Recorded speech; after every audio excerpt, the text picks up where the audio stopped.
اسر کے ساتھ یسر۔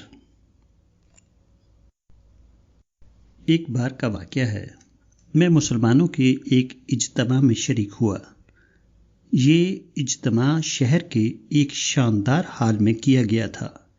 بے ریش اور باریش مسلمانوں سے ہال کی کرسیاں بھری ہوئی تھیں۔ اجتماع کا پروگرام قرات سے شروع ہونے والا تھا، مگر عین وقت پر معلوم ہوا کہ قاری یا حافظ اجتماع میں موجود نہیں ہے۔ چنانچہ کالج کے ایک استاد اسٹیج پر آئے۔ انہوں نے پارہ ام سے 2 سورتیں سادہ طور پر پڑھ کر سنائیں، سورہ والضحیٰ اور سورہ الم نشرح۔ اس ابتدائی کارروائی کے بعد تقریریں شروع ہوئیں۔ ایک کے بعد ایک لوگ اسٹیج پر آنا شروع ہوئے۔ لوگوں کی پرجوش تقریروں سے حال گونجنے لگا۔ تمام تقریروں کا خلاصہ صرف ایک تھا: اسلام آج مخالفانہ سازشوں سے گھرا ہوا ہے۔ مسلمانوں کے دشمن ان کو فنا کر دینے پر تلے ہوئے ہیں۔ اسلام اور مسلمانوں کو آج ہر طرف سے تعصب، ظلم، سازش اور عناد کا سامنا ہے۔ اسی قسم کی باتوں پر اجتماع شروع ہوا اور اسی قسم کی باتوں پر آخر کار وہ ختم ہو گیا۔ آخر میں مائک پر آیا۔ میں نے کہا کہ آپ حضرات نے اغیار کے خلاف تقریریں کی ہیں، مگر مجھے خود آپ کے خلاف بولنا ہے۔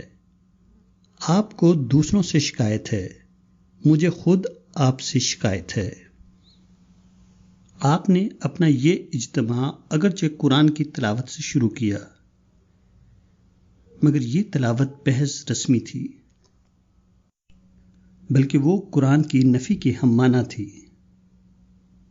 آپ لوگوں نے قرآن کو پڑھ کر قرآن کے خلاف عدم اعتماد کا اظہار کیا ہے۔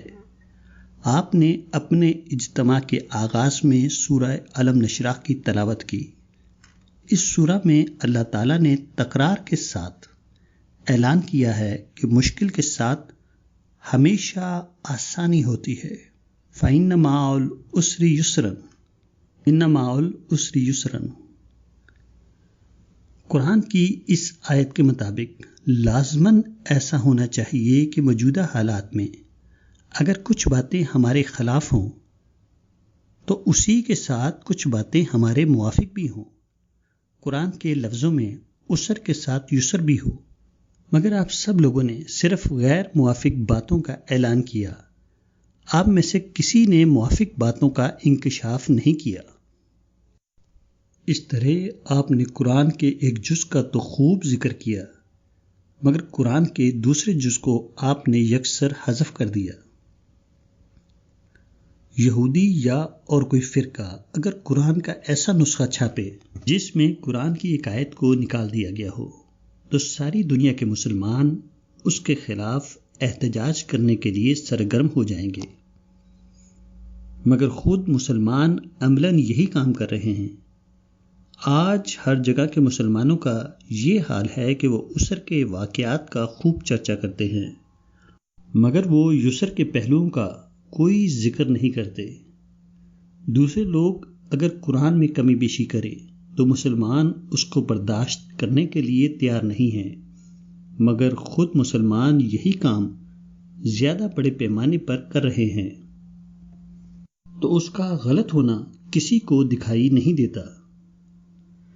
لوگ قرآن کی تلاوت کر رہے ہیں، مگر وہ قرآن سے بے خبر ہیں۔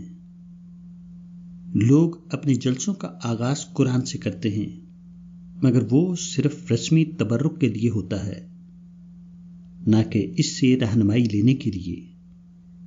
یہی وجہ ہے کہ قرآن کے چرچا کے باوجود قرآن کا فائدہ لوگوں کو حاصل نہیں ہوتا۔